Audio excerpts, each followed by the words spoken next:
The usually Sussex-sympathizing New York Times is withering about Omid Scobie's new book, comparing his writing to an iBot and declaring that Harry and Meghan's favored journalist does them no favors.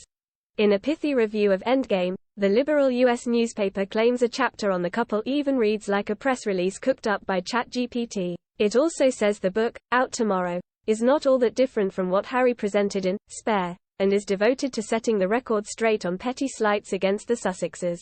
America's First review of the book adds, readers hoping for a final death blow of gossip will be disappointed.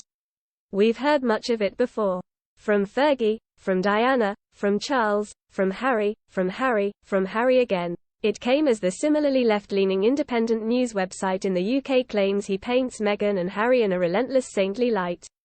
The NYT's writer Eva Walchover, who co-hosts its Windsor's Losers Royal podcast, is critical of Endgame after receiving an advanced copy. She says, whether or not Scobie actively collaborated with Meghan and Harry for this book, he does them no favors.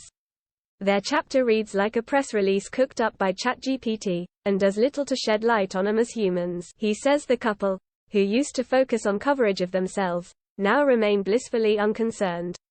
Harry's next chapter will focus, among other things, on philanthropic efforts in the military space, while Meghan, and here's Scobie quotes an unnamed source, is building something more accessible, something rooted in her love of details, curating, hosting, life's simple pleasures, and family. Ms. Walchover also says of the author's warnings that the royal family faces extinction, it's hard not to find Scobie's dire predictions a tad hyperbolic.